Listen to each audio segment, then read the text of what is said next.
नमस्कार दोस्तों, मैं हूं आपके साथ नजरे आलम और आप देख रहे हैं द नेटिजन न्यूज़। दोस्तों, आज 2 अक्टूबर है और पूरा देश राष्ट्रपिता महात्मा गांधी जी और लाल बहादुर शास्त्री जी की जयंती मना रहा है। पूरे देश में तरह तरह के कार्यक्रम आयोजित हो रहे हैं और लोग अपने अपने तरीके से दोनों महापुरुषों को याद कर रहे हैं। इसी कड़ी में बांदा जनपद के वृद्धाश्रम में 11 संगठनों के समूह ने एक कार्यक्रम आयोजित किया। कार्यक्रम में दोनों महापुरुषों के चित्रों पर माल्यार्पण किया गया, साथ ही पुष्पांजलि अर्पित की गई। इस मौके पर वृद्धाश्रम में वृद्धों को फल वितरण किए गए, अंगवस्त्र भेंट किए गए।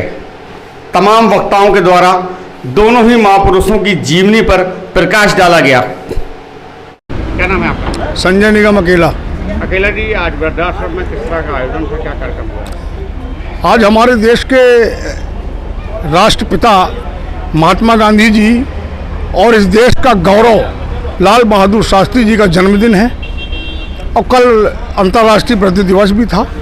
इस अवसर पर हम लोगों ने, हमारा जो 11 संगठन है वो मिलके कुटुंब परिवार के रूप में सामने है, जो हम लोग सब लोग मिलकर समाज सेवा करते हैं। तो कुटुंब परिवार और रिलायंस स्मार्ट पॉइंट जो एक कंपनी है, दोनों ने मिलकर यहाँ पर आज अपने वृद्धजनों को टॉवेल और फल, नमकीन वगैरह और मिठाई वगैरह वितरित की है।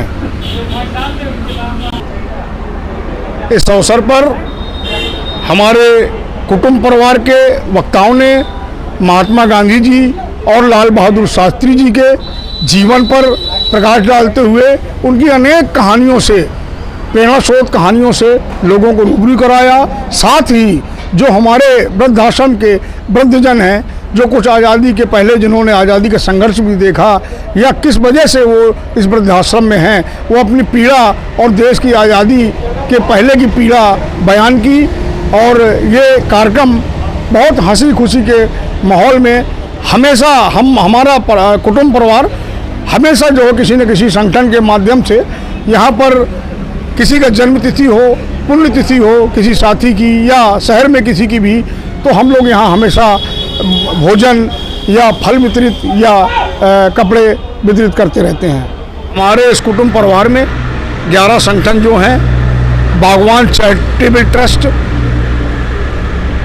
एक पहल नई दिशा, चित्रांश 100 परफेक्ट ग्रुप, बुंदेलखंड मानस जन कल्याण समिति, खेती फाउंडेशन, जन चेतना सेवा संस्थान, वन जनधन अभियान, गौ रक्षा समिति, बेटी पढ़ाओ बेटी बचाओ, अपना खेत अपना तालाब, राष्ट्रीय मानव सेवा संस्थान, ये हमारे 11 ग्रुप हैं जो मिल करके एक कुटुंब परिवार बनाए हैं। उनके माध्यम से किसी भी संस्थान को कोई काम होता है, हम सारे लोग मिलकर उसको क्रियान्वित करते हैं। क्या नाम है आपका? कहकशा खान।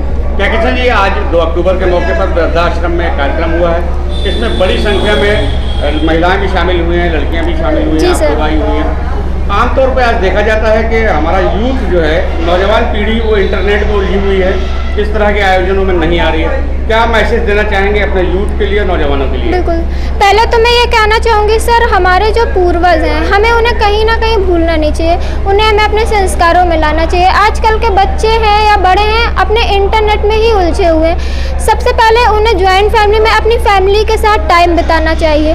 मैं जैसे कि वृद्धाश्रम में देख रही हूँ, काफ़ी सारे माँ बाप हैं यहाँ पर। हमें अपने माँ बाप को, अगर हमारे माँ बाप यहाँ पर हैं तो उसके जिम्मेदार कहीं ना कहीं हम खुद हैं। ये हमारे संस्कार हैं, हमें अपने माँ बाप को इस तरह से निकालना नहीं है। उन्होंने हमें इस काबिल बनाया है कि हम पढ़ लिख कर कुछ कर सकें, अपने पैरों पर खड़ा कर सकें। और जब उसके करने के लिए कुछ बारी आती है, हमें अपने माँ बाप के करने के लिए कोई मौका मिलता है, तो हम उनको इस तरह निकाल देते हैं। तो मैं सभी से यही कहना चाहूँगी, ये बहुत ही मतलब एक शर्मिंदगी वाला सीन है कि हमें अपने माँ बाप को ऐसा नहीं करना चाहिए। जिन्होंने हमारे लिए सारी ज़िंदगी कुर्बान कर दी, उनके लिए हम आज कुछ कर नहीं पा रहे हैं।